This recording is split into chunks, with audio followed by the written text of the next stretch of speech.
तुम्ही जेव्हा मूर्ती बनवता तेव्हा ती तुम्ही बनवता की ती स्वतः घडत जाते? मूर्ती घडवताना सगळ्यात महत्वाचं काय असतं? भाव, प्रमाण की बारकावे? डोळे रंगवण्याचा क्षण हा. कलाकारांसाठी खूपच स्पेशल असतो. तुमचा काय अनुभव आहे त्याच्याबद्दल? तुम्हाला मूर्ती घडवताना असा कधी अनुभव आलाय का की काहीतरी दैवी घडताय? वेगवेगळ्या देवांच्या मूर्त्या तुम्ही घडवता, तर प्रत्येक देवाचा जो चेहरा असतो, त्यांचे भाव असतात ते वेगवेगळे असतात. तर मग याचा अभ्यास कसा करता तुम्ही?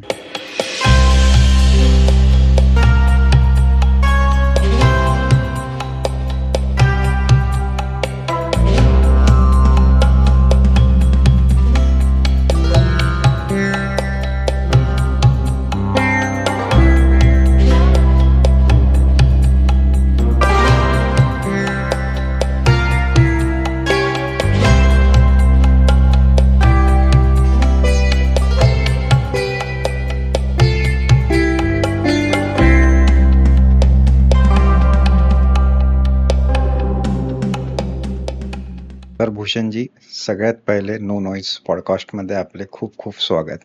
धन्यवाद. सुरुवात करूया एका छोट्याशा इंट्रोडक्शनने. माझं नाव भूषण झाडे. माझा फाईन आर्ट फील्डमध्ये ॲज अ स्कल्पचर आर्टिस्ट म्हणून काम करत असतो. गेल्या 8 ते 10 वर्षापासून प्रोफेशनल लेवलवर मी काम करतोय. हं. त्यात आता जवळपास 2020 पासनं एक छोटंसं फेम नाव मिळालेलं आहे देवीच्या आशीर्वादाने. तर त्यात आपलं हे चालत आहे. तर याची सुरुवात कुठून झाली? सुरुवात म्हणायचं तर आवड छंद हे लहानपणीपासूनच. हं, माझे जे मामा होते हं, त्यांनी दिलेला हा छंदाचा वारसा म्हणता येईल. हं, त्यांची एक इच्छा होती मूर्तिकार व्हायची किंवा आर्टिस्ट व्हायची. हं, ते त्यावेळी नाही करू शकले. हं. पण त्यांनी दिलेला छंद जोपासत आज मी ॲज अन आर्टिस्ट माझ्या नावापुढे टॅग लावू शकतोय. अच्छा. तर तो बालछंद आज प्रोफेशनल लेवलवर काम करतोय. ते माझ्याकरता खूप मोठा अचीवमेंट आणि गोष्ट आहे. तर हे म्हणता येईल की बाय बर्थ तुमच्यात ते हा. टॅलेंट होतं. त्याची By birth. काही फॉर्मल ट्रेनिंग घेतली तुम्ही? हां. 12th नंतर मी तसं ग्रॅज्युएशन करता गेलेलो. पण तिथे मन लागलं त्यामुळे ते स्किप करून हं. इथे आपल्या नागपूरला शरद पवार चित्रकला महाविद्यालय म्हणून एक कॉलेज आहे. अच्छा.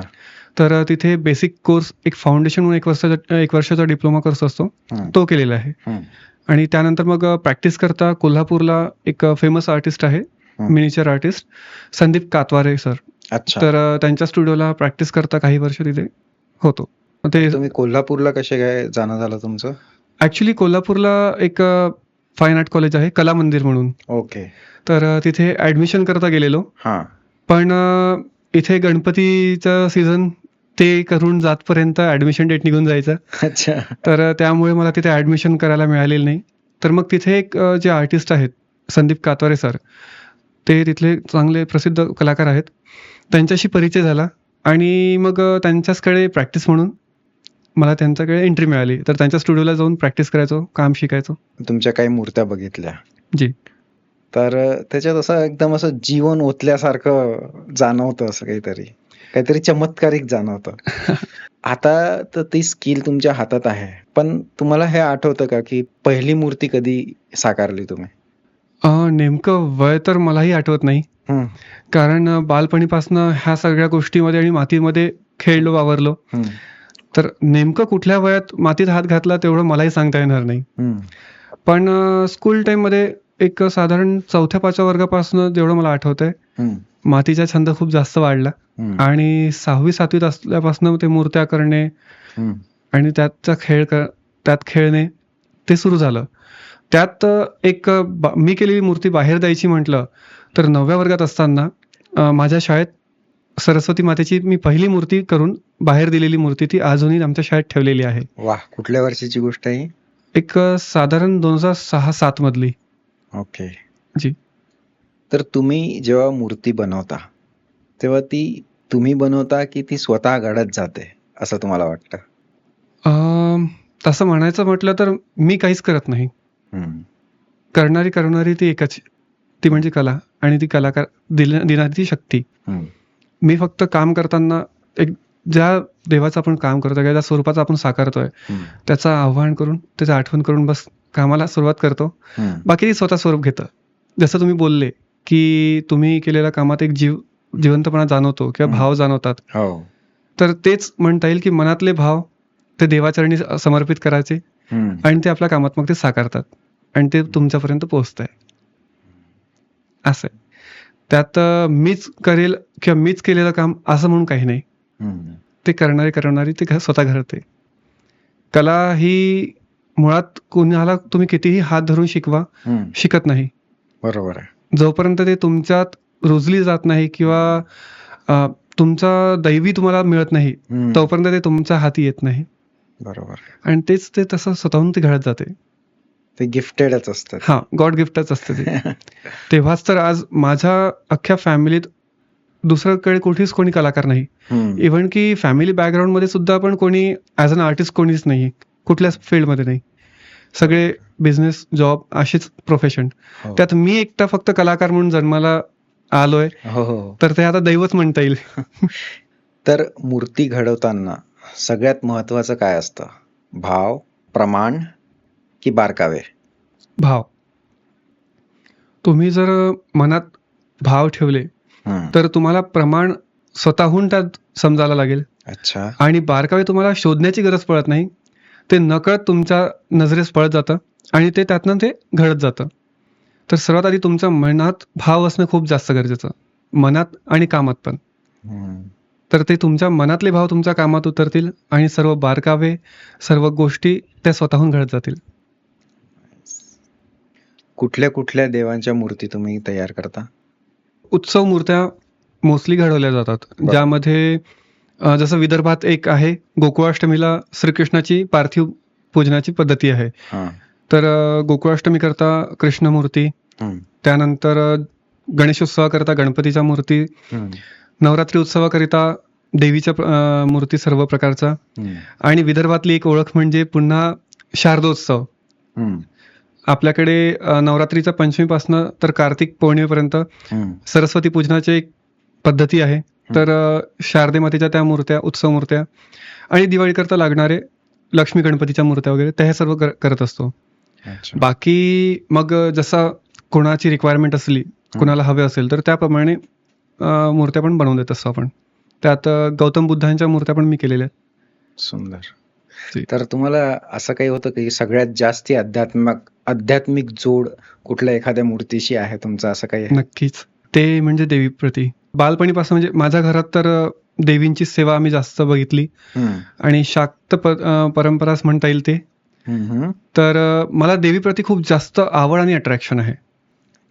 हा, म्हणजे जणू ती माझी आई समोर आहे आणि तिचा सेवेत जे मी वावरतो ते तिच्या प्रतीचं ते प्रेम, त्यात एक वेगळीच ओढ आणि वेगळंच एक अट्रॅक्शन आहे. बाकी तर मग ते सर्व देव त्यांसाठी तर सन्मान आहेच आणि सगळ्या गोष्टी घडतातच आहे, पण देवीप्रती आकर्षण खूप जास्त. आपलं एक पर्सनल एक कनेक्शन असतं कुठल्या तरी देवासोबत. एक्झॅक्टली. तर तेच देवींचं कुठलंही स्वरूप असो, ते एकदम मनातनं भाव असे भरून येतात की त्यात मला स्वतःवर कंट्रोल राहत नाही. आणि बाकी मग तिच्या चरणी ते सगळं समर्पित असते. तुमची मग देवीची मूर्ती एखादी नक्की बघायला येईल मी. 100% या. कारण फोटोत बघणं आणि प्रत्यक्षात बघणं फरक पडतो, खूप फरक पडतो. नक्की नक्की.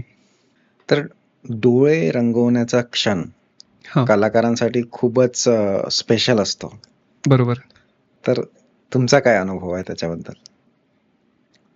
डोळे रंगवणं म्हटलं तर फक्त रंगवणे नाही आहे, आज त्या मूर्तीमध्ये किंवा त्या एक मातीमध्ये जीव ओतणे हे सगळ्यात महत्वाचं म्हणजे डोळे. त्यात तुम्हाला तुमच्या मनातील भाव स्थिर ठेवणं गरजेचं आहे. आपल्याला देवांचं स्वरूप कुठल्या भाव म्हणजे म्हणता येईल की कुठल्या रूपात हवं आहे.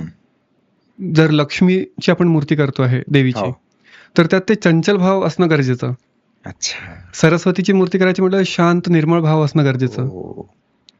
दुर्गेची किंवा कालीची मूर्ती करायची म्हटलं तर उग्र भाव, पण त्यातही प्रेम दिसणं हे महत्वाचं. सुंदर. तर ते भाव सर्व धरून मनात तिचं स्वरूप धरून तुम्ही फक्त त्यावर फोकस करा आणि जीव होता ते म्हणजे डोळ्याकडे. त्यात खरंच तुमच्या शेजारी काय घडतंय काय नाही घडतंय त्यावेळी तुम्ही सगळं विसरता हम्म. आणि तुमचं सगळं चित्त ते फक्त डोळ्यांमध्ये जातं. हम्म. कारण आपल्या मनातील सगळं भाव, सर्व केलेल्या कामांचं एक म्हणता येईल चेरी ऑन द केक, हम्म. पूर्णत्व हो, हे डोळ्यांवर आहे. डोळ्यांवर आहे. तर त्यामुळे तिथे तर ते एक वेगळंच फिलिंग असतं, ते त्याला आपण शब्दात वर्णन नाही करू शकत. तर तुम्हाला मूर्ती घडवताना असा कधी अनुभव आलाय का की काहीतरी दैवी घडताय? हो. मी 2020 मध्ये कोविड ज्यावेळी सुरू होतं, तर त्यावेळी वृद्धकाली म्हणून एक मूर्ती केलेली, ज्यात माझा एक विचार असा होता की जनरली आपण बघतो मार्केटमध्ये किंवा इतर सगळीकडे देवीची पूजा ही कन्या रूपात केली जाते, हा. बरोबर, आणि किशोर अवस्थात किंवा एक प्रौढ अवस्थेपर्यंत केली जाते, म्हणजे यंग रूपातच केली जाते. बरोबर. पण तीच देवी, तीच आपली आई, आपण तिला आई म्हणतो, तीच आई जर म्हातारी झाली म्हणून तिची इम्पॉर्टन्स कमी झाली काय? नाही. आज आई ही कुठल्याही वयाच्या स्तराला असो, पण जर त्या तिच्या लेकरांवर कुठली विपदा, कुठलं संकट येत आहे, तर ती त्यालाही सामोरं जायला ती घाबरत नाही. तर तेच देवीचं वृद्ध स्वरूप मला असं वाटलं की साकारायला पाहिजे.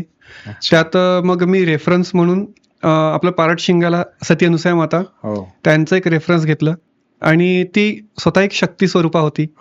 तर त्यात मला एक अग्रेशन आणि तो फोर्स दाखवायचा होता. त्याकरता मी काल रात्री देवीचं एक थोडं रेफरन्स घेतलं आणि मला त्यावेळी कळलं की वृद्धकाली ही साऊथ इंडिया साईडला पूजली जाते.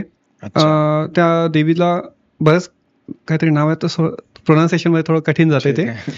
तर त्या स्वरूपाला पूजलं जातं तिथे. तर कुठे ना कुठे त्याला आपण प्रत्यक्षात घडवून लोकांसमोर आणणं मला असं वाटलं आणायला पाहिजे. तर त्यावेळी जेव्हा मी तिथं काम करत होतो, रेफरन्स आणि त्याचा करता रेफरन्स करता मी माझ्या आईचे काही फोटोज वगैरे घेतलेले. तर वेळ अशी होती की मी देवीचे डोळ्यांचं रंगकाम केलं, कम्प्लीट डोळे रंगवून झाले आणि देवींच्या ओठांवर काम करत होतो. बरं. ते काम करत असताना घरात सगळेजण झोपलेले, रात्री जवळपास 11:30ची वेळ, 11-11:30ची वेळ, सगळेजण झोपलेले. मी एकटा फक्त बसलेलो काम घेऊन. काम करत असताना अचानक एक क्षण असा आला की ज्यात असं वाटलं की देवीचे डोळे चमकले आणि लिटरली माझ्या अंगावर शहारे आले. मला शहारे आले आता. तर तो एक क्षण होता की ज्यावेळी मी स्वतः घाबरलो पहिल्यांदा आणि त्यावेळी देवीला म्हटलं, वा थोडं शांत, मला घाबरू नको, मी तुझी सेवेत बसलोय, मला घाबरू नको, बस जे घडतंय तू तुझं स्वरूप घे. आणि परत माझ्या कामाला लागलो. तो एक क्षण होता की जो मी आयुष्यात कधी विसरू शकत नाही. त्यानंतर मग देवीने भरपूरसे असे चमत्कार घडवले आणि साक्षात्कार दिले की ज्यात मला अनुभव असं म्हणता येईल की बा खरंच देवी, आपण जर मातनं आवाज दिला तर ती आपल्या सोबतीला आहे. तुम्ही तो क्षण जगला. तुम्ही आता नुसतं ते सांगत होते, ते शेअर करत होते तरी मला शहारे आले. म्हणजे तो क्षण किती स्ट्रॉंग असेल त्याची अनुभूती मिळते. खूपच जास्त ते फिलिंग आपण बोलूनही त्या लेवलवर शेअर नाही करू शकत, ज्या लेवलवर ते फील होतंय. काही गोष्टी ते शब्दात आपण सांगूच शकत नाही, शब्दच नसतात. एक्झॅक्टली. तर त्याला शब्दात सांगण्याचा प्रयत्न केल्याबरोबरच ते खोटं होऊन जातं. बरोबर. इनकम्प्लीट होऊन जातं ते. तर जसं आपण म्हणतो की मूर्तीमध्ये एक प्राण असतो, तर ऍज अ मूर्तिकार तुमचं काय म्हणणं आहे याच्यावर? प्राण असतो, कारण जसं श्रीमद भागवत मध्ये पण तुम्ही बघितलं असेल, सांगितलेलं आहे की कणाकणात देव आहे. प्रत्येक ग्रंथात सांगितलेलं आहे की कणाकणात देव आहे. बरोबर. आज आपण ज्यावेळी मूर्ती घडवतो, आज आपल्याकडे जी परंपरा किंवा शास्त्र सांगितले गेले, पार्थिव पूजनाकरता पूजल्या जाणारी मातीची मूर्ती. माती हे पंचतत्वातलं एक तत्व आहे. त्यात पाणी मिसळलं जाते, तेही पंचतत्व. बरोबर. हवा, अग्नी, ताप तिला दिला जाते, शेक दिला जाते, भले ते सूर्यप्रकाशात असो किंवा गॅस लावून असो. बरोबर. पण अग्नी तत्व पण त्यात आलेलं आहे. बरोबर. वायू तत्व पण त्यात आलेलं आहे. पंचतत्व ज्यात मिसळलंय, त्यात आपण मूर्ती स्थापना ज्यावेळी करतो त्यावेळी मंत्रोच्चार आणि त्यात प्राणप्रतिष्ठा केली जाते. तर त्यामध्ये तुम्ही जर अनुभवला तर खरंच तुम्हाला त्यात प्राण दिसेल आणि जीव दिसेल. तुम्ही मूर्ती ज्यावेळी खरेदी करता किंवा मार्केटमध्ये ज्यावेळी मूर्ती विकायला असते त्या क्षणी बघा, आणि तिची स्थापना प्राणप्रतिष्ठा झाल्यानंतर, पूजा मंत्रोच्चारण झाल्यानंतर त्या जाऊन दर्शन करा. मूर्ती बघा नाही म्हणणार, दर्शन करा. कारण त्यात ते दैवी तत्व, ते आव्हान, त्या मंत्राद्वारे ते जीव त्यात तुम्हाला प्रत्यक्ष जाणवेल. आणि मुळात त्यात तुमच्या मनातली असलेली फिलिंग, ते भाव त्यात तुम्हाला दिसेल. राईट. तर तो भाव येतोच येतो, 100% येतो. मूर्तीमध्ये प्राण येतात. फक्त तुमच्या मनात तेवढी शक्ती श्रद्धा पाहिजे. आणि श्रद्धा असली पाहिजे. बरेच वेगवेगळ्या देवांच्या मूर्त्या तुम्ही घडवता. हो, तर प्रत्येक देवाचा जो चेहरा असतो, त्यांचे भाव असतात, ते वेगवेगळे असतात. बरोबर. तर मग याचा अभ्यास कसा करता तुम्ही? अभ्यास म्हटलं तर सर्वात आधी आपल्याला कुठलाही देव असो, मनुष्य असो, कुणाची मूर्ती घडवायची आहे तर त्या व्यक्तीचं कॅरेक्टर समजून घेणं गरजेचं. अच्छा. कारण विना कॅरेक्टर कुठलीच गोष्ट परिपूर्ण आपल्याला करता येणार नाही. तो भावच नाही. तो भावच येणार नाही. गणपती करायचा म्हटला तर एक गोंडसपणा त्यात जाणवायला हवा. दैवी तत्व तेही जाणवायला हवं. आज त्यांचं ते गोमट असं गोंडस शरीर, ते फिलिंग, त्यांचे ते दिसणारं ते लावण्य. गणपती जरी शरीराला जाडे असले तरी त्यात लावण्य खूप सुंदर आहे. हो. लावण्य साज येतो, ते तुम्हाला फील करता आलं पाहिजे. त्यावेळी तुम्ही त्याला समजून घ्या, त्याच वेळी ते तुम्ही भाव उतरवू शकाल मूर्तीमध्ये. बरोबर आहे. महादेव करायचे म्हटलं तर ध्यान असतं, स्थिरता, ते धैर्य, तो सर्व भाव त्यात तुम्हाला फील करता आला पाहिजे. श्रीकृष्ण म्हटलं की खोडकरपणा, चंचल भाव, बरोबर आहे. पण त्यातही ईश्वरी तत्व हा सुटला नाही पाहिजे. ते सर्व कॅरेक्टर तुम्हाला फील करणे गरजेचं आहे. जसं मी तुम्हाला आधी पण बोललो की देवी करताना लक्ष्मीचे भाव वेगळे, सरस्वतीचे भाव वेगळे. तर हे सर्व कारण हे त्यांचं कॅरेक्टर आहे. आज मूर्ती कुठलीही असो, तिला फक्त हातातले आयुध बदलले आणि श्रृंगार बदलला तर ते देव बदलत नाही. ते बदलताना सुद्धा, तिला श्रृंगार करताना सुद्धा, तिला आयुध धारण करताना सुद्धा त्यात ते फील तुम्हाला करता आलं पाहिजे की कृष्ण आहे. हातात बासरी पकडल्यावरही तो कृष्णच वाटला पाहिजे आणि सुदर्शन पकडल्यावरही तो कृष्ण वाटला पाहिजे. सुंदर. हा भाव त्यात तुम्हाला फील करता आला पाहिजे. तर ते सगळं मूर्तीमध्ये घडून येतं आणि दिसून पडतं. म्हणजे थोडा बहुत शास्त्रांचाही अभ्यास करावा लागतो. करायलाच पाहिजे, त्याशिवाय नाहीच करू शकत आपण काही. ओके. शास्त्राविना काहीच नाही. तुम्हाला कुठलाही देव घडवायचा म्हटलं तर फक्त दिसतंय डोळ्याने तसं घडून होत नाही. आज जर विठोबा कमरेवर हात ठेवून उभा आहे आणि कृष्ण बासरी वाजवतोय एक पाय वाकडा करून, बरोबर बरोबर, कृष्णच विठोबा आहे. हो बरोबर. पण कृष्णात आणि विठोबामध्ये स्वरूपात किंवा मूर्तीच्या सादरीकरणात म्हणता येईल त्यात फरक का बरं?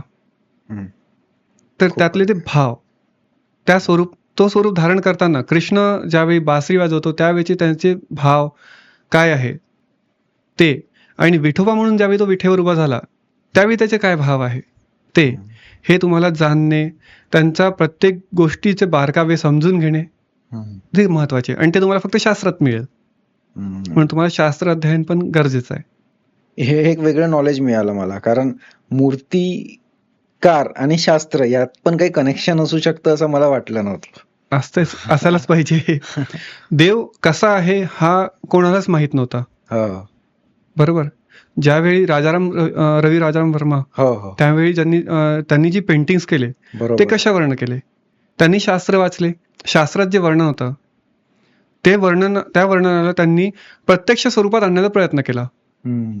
तर त्यांनी त्यावेळी त्या स्त्रीला घेऊन तिच्या रूपात जे देवाचे वर्णन होतं शास्त्रामध्ये ते त्यांनी तिला बघितलं आणि त्या स्वरूपाला त्या वर्णनाला त्यांनी प्रत्यक्षात साकारण्याचा प्रयत्न केला. तेव्हा पुढे जाऊन आपल्याला कळलं की देवाचे असे स्वरूपही आहेत.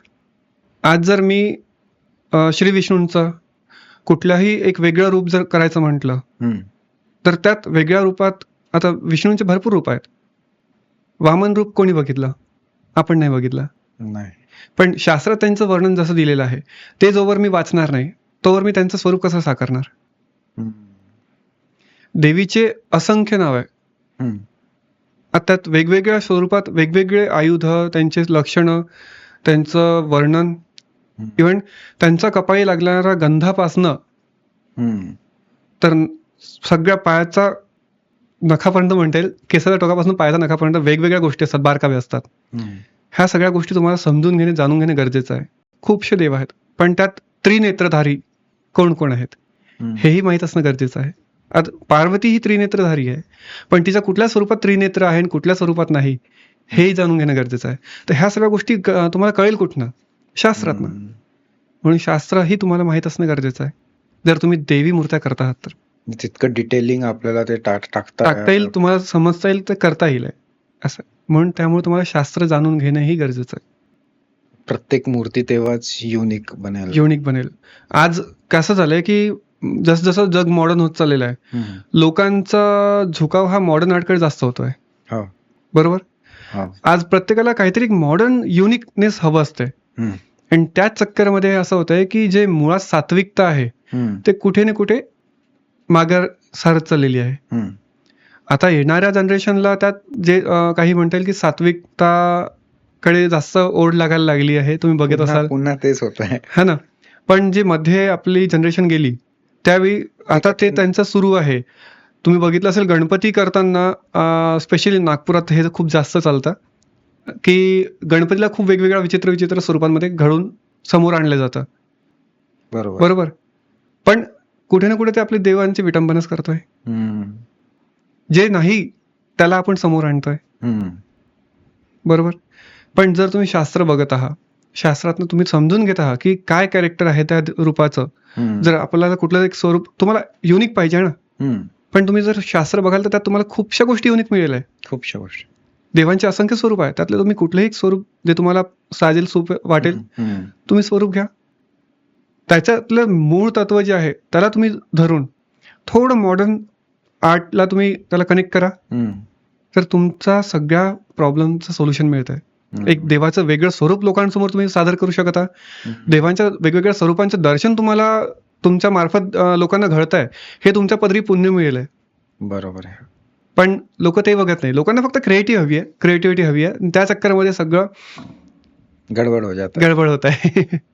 कारण क्रिएटिव्हिटी एका विशिष्ट बाउंड्री मध्ये राहून जर केली तर ती जास्त म्हणजे सुंदर आहे. स्पेशली आपल्या देवांच्या संदर्भात. एक्झॅक्टली.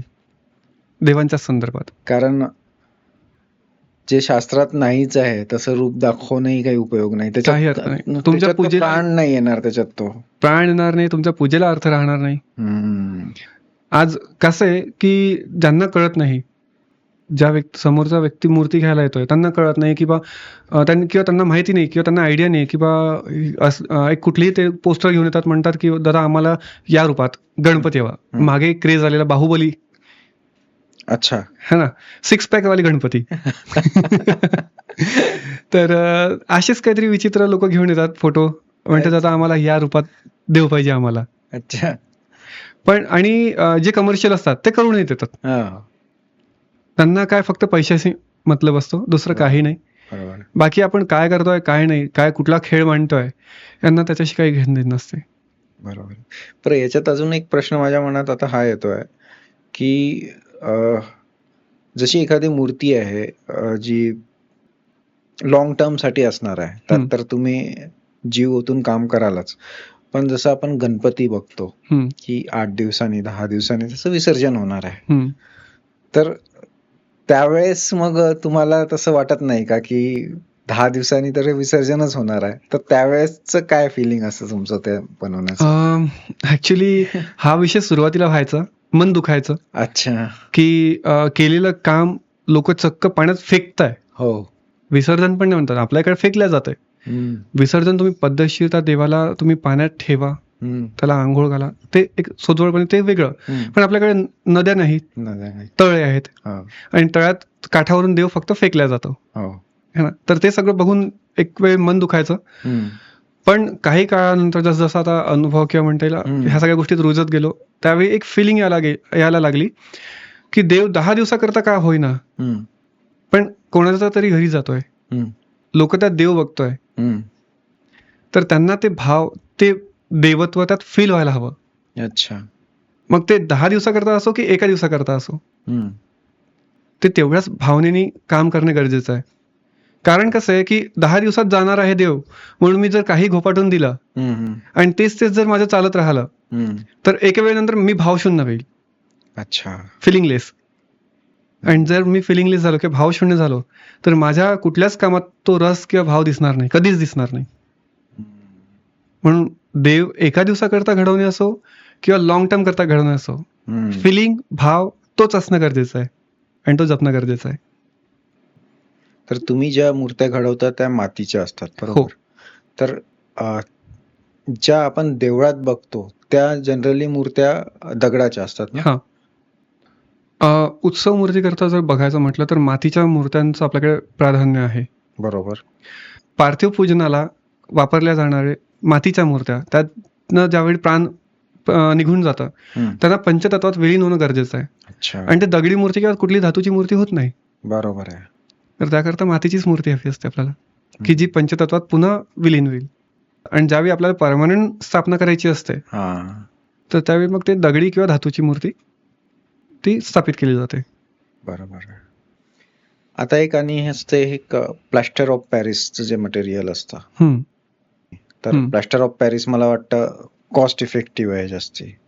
तर मधल्या काळात प्लॅस्टर ऑफ पॅरिस पण बरंच चालायचं. आताही चालतं का ते मला माहिती नाही. चालतंय. तर त्याच्याबद्दल काय, थोडंसं त्याच्याबद्दल बोला. प्लास्टर ऑफ पॅरिसच्या मूर्त्या हम्म. हा फक्त खिशाला परवडणारे आहे. बरं. ते पर्यावरणाकरता लोक म्हणतात की, काही लोक म्हणतात ज्यांचं मार्केट आहे प्लास्टर ऑफ पॅरिसचं, ते म्हणतात की पर्यावरण पूरक आहे, पण अच्छा. मुळात ते नाहीच आहे. हम्म. ज्यामध्ये एक साधारण म्हणता येईल की जेवढी मूर्ती करायला मातीची मूर्ती करायला जेवढी मेहनत लागते, हम्म. एक गणपती जरी घडवायचा म्हटलं टोटल हाताने, हम्म. तर एका मूर्तीमागे निदान तुम्हाला 2 ते 3 दिवस तुम्हाला काम करणे आहे. हम्म. एक सुपर आर्टिस्ट जरी असला फास्ट, तरी तो 2 ते 3 दिवस काम करेल. हो. आणि साचा वापरून जरी करायचा म्हटलं तरी दिवसाकाठी हार्डलेट 4 ते 5 मूर्त्या करू शकेल. हम्म. त्यात पीओपीच्या मूर्त्या जर करायच्या म्हटलं तर काही फक्त एक पीठ पाण्यात घोटायचंय हम्म. आणि ते साच्यात ओतून काढायचं आहे. दिवसाला एक माणूस साधारण 100 मूर्त्या करतो. क्या बात कर. एवढा फरक आहे. Oh my God. म्हणजे तिथे आर्टचा काहीच संबंध नाही. काही संबंध नाहीये. फक्त तिथे एक नॉन आर्टिस्ट, एक लेबर सुद्धा हा काम करू शकतो. फक्त पेंटिंग करण्यासाठी जो आर्ट लागेल तो तेवढेच एक करा. एक आर्टिस्ट जो असतो, फाईन आर्टिस्ट, तो एक मॉडेल म्हणून तयार करून देतो गणपती, आणि तो त्यात बारकावे करून घेतो सर्व. एकटा आर्टिस्ट. त्यानंतर जे पीओपीच्या मूर्ती घडवणारे असतात त्यावर रबर ओतून त्याचा साचा करून घेतात. आणि एखादा कुठलाही लेबर पकडायचा, त्याला कामाला ठेवायचं. दिवसाला तो 10 साचे एका वेळी वापरतो. अच्छा. हा. आणि एका साच्यातनं 10 मूर्त्या एका वेळेला काढतो. म्हणजे तो दिवसाला 100 मूर्त्या तो काढतो. म्हणजे मूर्तीची फॅक्टरीच फॅक्टरीच म्हणताय. मी कोल्हापुरात तेच बघितलेलं आहे. आपल्या इकडे फार कमी आहे, पण कोल्हापुरात बापट कॅम्प म्हणून एरिया आहे, तिथे हे सगळं मी डोळ्याने खूप बघितलंय. अच्छा. हा. तिथे मुलं शिकायला जे जातात ते लेबर म्हणून पार्ट टाइम मध्ये काम करतात आणि दिवसाला ते तेच करतात. पुष्कळशा गोष्टी तिथे अशाच पद्धतीने चालतात. आज एका कारखान्यात, तिथे जवळपास 700 कारखाने आहेत तेवढ्या एक कॅम्पसमध्ये, आणि एका कारखान्यात निदान 5000 गणपती बाप्पांच्या मूर्त्या घडवतात. आता 5000 मूर्त्या एका कारखान्यात जर घडवायचा म्हटलं मातीच्या, तर तेवढं घडवायला लागणारा लेबर, मेहनत, वेळ खूप जास्त. पण एखादा जो लेबर असतो साधारण पीओपीच्या मूर्त्या घडवणारा, दिवसाला 100 मूर्त्या घडवतोय. त्यांना तिथे कॉस्ट पण कमी पडत आहे आणि खिशालाही परवडतंय. त्यात रेट जास्त आहे. त्यांना मातीच्या मूर्त्यांचा रेट आणि त्यांचा रेट तो ऑलमोस्ट सेम असतो. अच्छा. फक्त पीओपीच्या मूर्त्यांवर येणारं कलरिंगचं रिफ्लेक्शन हे चकाकीचं असल्यामुळं ते तिथे दिसायला सोजवळ दिसतं जास्त. आणि मातीच्या मूर्तीत जर तेवढं फिनिशिंग करायचं म्हटलं करता येतं, असं नाही की नाही. खूप मेहनती. पीओपीच्या मूर्तीला लाजेल असंही काम मातीत घडू शकते. ते भाव, ते फिलिंग सगळी मातीत आणू शकतो आपण, पण त्याला लागणारी मेहनत, वेळ हे थोडं जास्त जातं आणि ते कस्टमरला परवडत नाही. बरोबर आहे. आणि आजचे कस्टमर जे आहे, मॅक्झिमम लोक तर उत्सव हा फक्त दिखावा म्हणून करतात. त्यांना बाप्पाची मोठी भव्य मूर्ती हवी फक्त दिखाव्याला. त्याच्याशी त्यांना काही घेणं नाही, त्याला भाव काय काय त्यांना काही नाही. खिशाला परवडली पाहिजे आणि मोठी असली पाहिजे. हम्म. मग ते मूर्ती विसर्जन करताना तिचे 10 तुकडे हो, तिच्यावर कोणी लाथा खोंदळी करो किंवा कचऱ्यात टाकली जाओ. ते म्हणतात देव उठला की झाला, विषय संपला. बस एवढं असते की बाजूच्या गल्लीतल्या मंडळापेक्षा पेक्षा आपलं वर्चस्व जास्त पाहिजे, बस. त्या व्यतिरिक्त दुसरं काही नाहीये. तर बहुतेक लोक जेव्हा मूर्ती घेतात तेव्हा त्यामागचा संघर्ष, त्यामागची कला त्यांना दिसत नाही. नाहीच. तर ऍज अ मूर्तिकार तुम्हाला काय काय अनुभव येतात असे? कला आणि कलाकाराची किंमत करणारे फार कमी आहेत. बरोबर. फार म्हणजे फारच कमी. बोटावर मोजणारे लोक आहेत ज्यांना कलेची आणि कलाकारांची किंमत कळते. बरोबर. पण आजच्या तारखेत लोकांना फक्त हे मार्केटच दिसतंय, हम्म. की हा व्यक्ती, याचा व्यवसाय आहे, हम्म. याला मूर्ती विकायची आहे हम्म. आणि आपल्याला घ्यायची आहे. हम्म. त्याच्या बाकी त्यातील फिलिंग किंवा त्या केलेल्या कामाप्रतीचं ते डेडिकेशन, ते भाव त्यांना कळत नाही. बरोबर आहे. आणि त्यामुळे ते जसं बाजारात जाऊन भाजीपाला खरेदी करतात, हम्म. अशा पद्धतीने तिथे भावभाजी पण करतात. हम्म. मला आलेला एक खूप घाण अनुभव आहे हम्म. या बाबतीत. हम्म. एक कस्टमर माझ्याकडे मूर्ती घ्यायला आलेला. हम्म. त्यांनी घरात असलेल्या सर्व मूर्त्या बारकाईने बघितल्या बरं. आणि येऊन प्रशंसा केली. म्हणजे दादा, काम खरंच खूप सुंदर तुमचं, हा, हा. आवडलं मला. हा, हा. म्हटलं धन्यवाद. त्यांनी मग म्हटलं कुठली मूर्ती पसंत आली तुम्हाला? हा. त्यांनी एक मूर्ती बघितली गणपतीची आणि किंमत विचारली. म्हणजे दादा ही कितीला येईल आहे? हम्म. तर त्यांना मी बोललो, दादा ही साधारण 3,500 तुम्हाला येईल हम्म. कमीत कमी. हम्म. तर ते बोलले, बरं त्यात काही कमी? हम्म. म्हटलं तुम्ही बोला, मी तर सांगितलंय. हम्म. तर समोरच्या व्यक्तीचं उत्तर हे होतं, दादा म्हणे मला 1,200 रुपयाला ही मूर्ती जमतंय. भावताव करताना 100-200 कमी न करता अर्ध्यापेक्षाही कमी केले. तेच. मग अशा वेळी त्या व्यक्तीला काय उत्तर देऊ, हम्म. हा एक विचार केलेला. मग आपण जे काम करतात त्यावेळी सीझन म्हटलं की थकवा, टेन्शन, कारण सगळ्या मूर्त्या वेळेत तयार करणे आहे. हो. आणि अशा वेळी जर कोणी असा तुमच्या डोक्याला टोचणारा व्यक्ती जर समोर आला, तर त्यावेळी तुम्ही काय त्याला उत्तर द्याल? बरोबर. त्याला मी फक्त एकच म्हटलं, दादा आल्याबद्दल धन्यवाद, तुम्ही येऊ शकता. हम्म. काय बोलणार त्या व्यक्तीला? मग अशा वेळी आपल्याला असं जाणवतं की आपण करतोय त्याची खरंच किंमत नाही. कुठेतरी हे पण असतं ना की कस्टमरला साच्यातून बनलेली मूर्ती आणि हाताने घडवलेली मूर्ती याच्यातला फरक नाही कळत. हा. बहुतेक ते एक कारण राहू शकतं की वहां पे तो उतने में मिल रहा है, पण ती साच्यातून पीओपी ची बनलेली मूर्ती आहे ते त्यांना कळायला पाहिजे हा, की हाताने घडवलेली मूर्ती आहे. ते नाही कळत. त्यांचा करता फक्त मूर्ती ती मूर्ती. इव्हन मातीच्या मूर्त्यामध्ये असते की एक मूर्ती जी बाजारात मिळते, 2 फुटी मूर्ती जर आपण घ्यायचं म्हटलं, साधारण बाजारात मिळते 7 ते 8,000 रुपयाला. हो. है ना? आणि तीच मूर्ती जर आपण क्रिएटिव्ह मूर्ती जर घडवून घेतली किंवा कस्टमाइज मूर्ती आपण करतोय, बरोबर, तर त्यात ती मूर्ती जर आपल्याला 10,000 पर्यंत जात आहे एक अंदाजन, तर कस्टमर हेच म्हणणार, म्हणजे दादा तो व्यक्ती ती 7,000ला विकतोय आणि मी त्याच्याशी बोलून आलेलो आहे, तो 5,000 पण द्यायला तयार आहे. मग तुम्ही का बरं 9 ते 10,000 रुपये सांगतात? मूर्ती तर मूर्ती आहे, है ना? तेवढंच मटेरियल त्याला पण लागलंय, ती पण मातीचीच मूर्ती आहे आणि तेवढंच मटेरियल तुम्हाला पण लागलेलं आहे. पण त्या केल्या गेलेल्या कामातला फरक, त्यात लागणारी मेहनत, डेडिकेशन, हे लोक बघत नाही. सोनं आणि बेंटेक्स हे सारखंच, तेही चमकतंय हेही चमकतंय, बरोबर आहे, पण त्यातली क्वालिटी काय आहे हे त्यांना कळत नाही, किंवा ते कळूनही न कळल्यासारखे ते वागतात. का तर फक्त खिशाला आपल्याला वाचायला हवं. बरोबर आहे. असं त्यासाठी एक सगळ्यात चांगला मार्ग आहे आपल्या बजेटमध्ये घ्यायचं असेल तर, कारण पुष्कळ लोकांचा काय असतो ना, फोकस साईजवर फोकस असतो. हा, साईज मॅटर. जर तुम्हाला बजेटमध्ये पाहिजे आहे तर छोट्या साईजवर जा, पण एक चांगली घडलेली मूर्ती घ्या मातीची. पीओपी ची मोठी घेण्यापेक्षा एक छोटी मातीची घेतलेली कधी बरी ना. बरोबर. आज तुम्ही बघत असाल, सरकार टँक लावतं विसर्जन करता तळ्यात, नदीत, तर आता विसर्जन आपल्याकडे करू देत नाही. आणि आपल्याकडे समुद्र पण नाही मुंबई सारखा की समुद्रात नेऊन विसर्जन होईल. कृत्रिम टँक लावले जाते, त्यात तुम्ही जर बघाल तर सगळ्या वस्तीतल्या मूर्त्या एका जागी येतात. त्यात पीओपीच्या मूर्त्या असतात आणि मातीच्याही मूर्त्या असतात. बरोबर सर्व मूर्त्या एका टँकमध्ये एकावर एक फक्त आदळल्या जातात, फेकल्या जातात. बरोबर आहे. बरोबर. ती मूर्ती पाण्यात विसर्जन करताना तुटते, फुटते, लोकांना त्याच्याशी काही घेणं देत नाही. त्यातच ते नैवेद्यही टाकताय, आरतीचं ताट त्यात धुताय, सगळं घाण करताय. त्यापेक्षा माझ्या मते तरी जर आपल्याला खिशालाही परवडणारी आणि आपण सांभाळू शकू इझिली एवढी मूर्ती जर आपण घरी स्थापित करतो आहे, तर तुम्ही तिला घरी विसर्जन करा. खूप छान विसर्जन होतं. मी 2-3दा ते ट्राय केलं हा, आणि इतकं समाधानाने विसर्जन होतं, व्यवस्थित पद्धतशीर. तेच माझ्याकडे येणाऱ्या प्रत्येक कस्टमरला मी एवढंच सांगतो की दादा, मूर्ती आपल्याकडे 100% मातीची आहे. तुम्ही घरी घेऊन जा, मूर्ती स्थापना करा, 10 दिवस उत्सव करा आणि विसर्जन मात्र घरी करा. आता ज्यांना ऐकायचं ते ऐकतात, नाही ऐकायचं त्यांची इच्छा. तुम्हाला ढोल ताशे वाजवायचे, तुम्ही दारासमोर वाजवा, आपल्या अंगणात विसर्जन करा आणि छान पद्धतशीर व्यवस्थितपणे विसर्जन करा.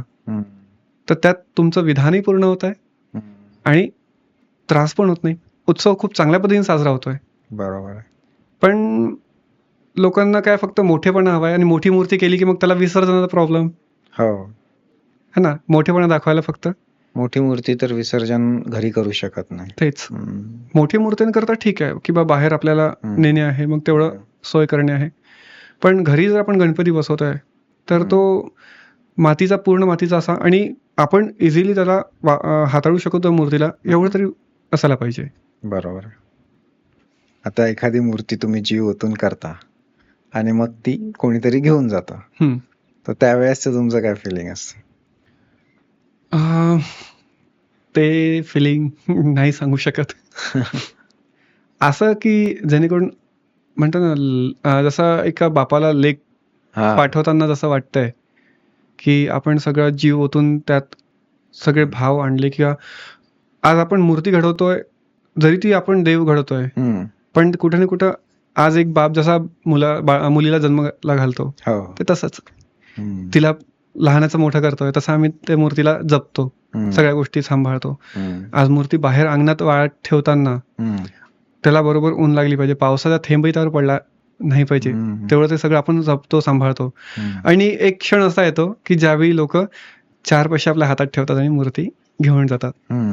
तर ते एक मुलीला जसं पाठवणीचं फील होतं ना, तसा तो फील आम्हाला फील होतो, असं तरी मला वाटतं. हे माझे भाव असतात त्यावेळी. बरोबर आहे. आतापर्यंतच्या तुमच्या या प्रवासातला सगळ्यात अविस्मरणीय एखादा ऑर्डर किंवा अभिमानाचा क्षण जर सांगायचा असेल तर?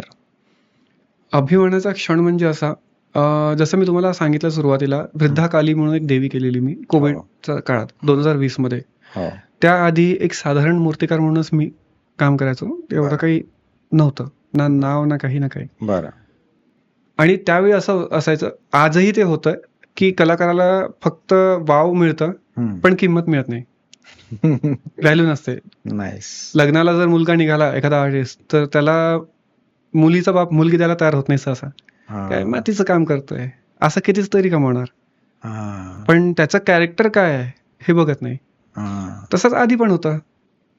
तर ज्यावेळी मी मूर्तिकार म्हणून आता काम करायला लागलो, आणि त्यावेळी माझे नातेवाईक, आता त्यांची मुलं शिक्षणाला, कोणी इंजिनिअरिंग करताय, कोणी काय करताय, चांगले चांगले जॉब प्रोफाईलला किंवा मग बिझनेस मधनं बिलॉंग करताय. तर ज्यावेळी मी मूर्तिकार म्हणून काम करायला सुरुवात केली, तर माझे नातेवाईक काही ते मला हिनतेनी बघायचे, हिन नजरेने. काय मातीचं काम करतंय, काय किंमत मिळणार, काहीतरी कमावून घेणार, असं कोण विचारतंय, असल्या ते बोलणं. किंवा मग कुठल्या प्रोग्रामला, कुठल्या इव्हेंटला जर भेटलं तर टोमणे मारणं, हसणं, एक व्यंग्य तयार करणे, माझ्यावर व्यंग्य करायचे, मी सरळ भाषेत सांगेल. पण ज्यावेळी ती देवी मी केली वृद्धाकाली, आणि तिचा आशीर्वादाने ती खूप जास्त त्यावेळी प्रसिद्ध झाली.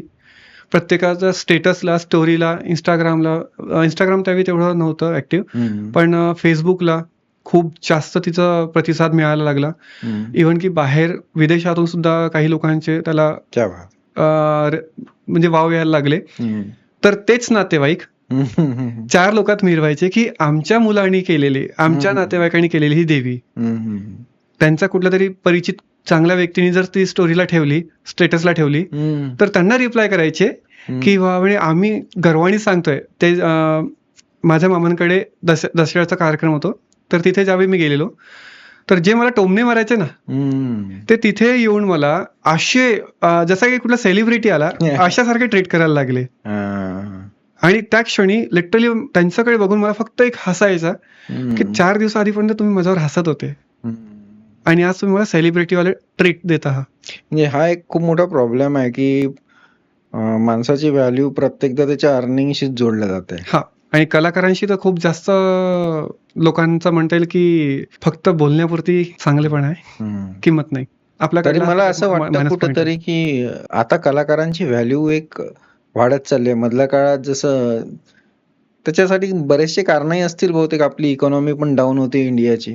आता जशी जशी इकॉनॉमी चांगली झालेली आहे, कलाकारांची पण कदर करणारी एक कम्युनिटी आहे. ते कलाकार आणि कलेची कदर करणारा हे कुठेतरी कनेक्ट व्हायला पाहिजे एकदा. व्हायला पाहिजे. हा. आणि मुळात कसं आहे, आपल्या विदर्भातला हा प्रॉब्लेम आहे. हा. कलेला किंमत तुम्हाला जर बघायची आहे, हम्म. तुम्ही साऊथ साईडला बघा, हम्म. आणि महाराष्ट्रात जर बघायचं असेल तर मुंबई पुणा साईडला, हो. कोल्हापूर साईडला, मराठवाडा साईडला, हो. त्या साईडला तुम्हाला कलाकाराला किंमत मिळेल, हो. दिसेल. पण विदर्भात हम्म. कलेला किंमत नाही हम्म. आणि कलाकारालाही किंमत नाही. हो. आता म्हणजे आता हा तुमचा पर्सनल Personal अनुभव आहे. हम्म. आपल्याकडे जी मूर्ती लोक गणपती जर घ्यायला गेलं, मातीचा गणपती, हम्म. एक चांगल्यात चांगलं जरी उत्कृष्ट काम असेल ना, 1.5-2 फुटाच्या मूर्तीला, हम्म.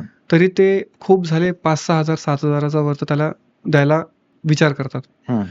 क्वचितच काहीतरी असतात अपवाद, हम्म. ज्यांना खरंच किंमत कळते की नाही बा, समोरच्या व्यक्तीने मेहनत केलेली आहे, हम्म. तर ते तुम्हाला तोंडातनं काढलेला शब्द चुकवत नाही. हम्म. तेच तुम्ही मुंबई पुणे साईडला जा, हम्म. तिथे फक्त तुमच्या कलेला किंमत आहे. हम्म. तुम्ही काम सुबक द्या, सुंदर द्या, हम्म. तर तिथेच तुम्हाला तुमचा शब्दही कटत नाही. हम्म. विशाल शिंदे म्हणून एक मुंबईचे फेमस मूर्तिकार आहे, तुम्ही बघितलं असेल, जे बाळ गणपती खूप सुंदर सुरेख करतात. अच्छा. ज्यांचा बाळ गणपती म्हणजे असं वाटतं की एकदम गोंडस आणि जिवंत असल्यासारखे फिलिंग. ओके. तर त्यांच्या इथे जर 2 फुटाचा गणपती म्हटलं तरी साधारण 20 ते 25 हजारापर्यंत असतो. हम्म. आणि नागपुरात तुम्हाला 5 फुटाचा गणपतीला 25,000 झाले, ते लोक मागे पुढे बघतात. असं आहे. असं आहे.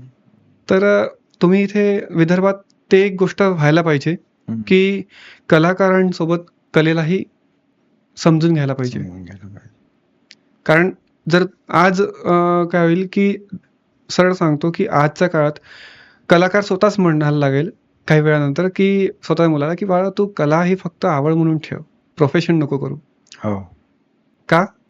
तर मी बघितलंय, कलेला किंमत नाही, कलाकारालाही किंमत नाही, हम्म. तुलाही किंमत मिळणार नाही. माझा खरं तर नेक्स्ट प्रश्न तोच होता की आजच्या पिढीला जर मूर्तिकलेत आपलं करिअर घडवायचं असेल तर काय अपॉर्च्युनिटीज आहेत? अपॉर्च्युनिटीज म्हटलं तर सर्वात आधी तुम्ही कलेची किंमत स्वतः करा. हम्म. तुम्ही कराल तर समोरचा करेल. हम्म. जर तुम्हीच कलेची किंमत करणार नाही तर समोरचा व्यक्ती, त्याला काय कळतंय? हम्म. कस्टमरला फक्त आउटपुटशी मतलब असतंय, हम्म. कलेशी मतलब नाही. बरं. आजच्या तारखेला काय होतं की जे नवीन जनरेशन येत आहे, ते कॉम्पिटिशनच्या चक्करमध्ये हम्म. एकदम खालच्या दर्जेतही रेटमध्ये काम करायला तयार आहे. त्यांना फक्त काय की माझ्या व्यतिरिक्त दुसऱ्याला काम जास्त जायला नको. हम्म. आणि या कॉम्पिटिशनच्या चक्करमध्ये त्यांना फक्त काम घोपाटणे आहे, देणे आहे. हम्म. त्यांना कामाशी मतलब, मला पैशाशी मतलब, 2 पैसे कमी मिळवेल, 4 काम जास्त करेल, हम्म. हे त्यांचं कॅल्क्युलेशन आहे. करेक्ट. हे सगळं कमर्शियल हम्म. जाते. हम्म.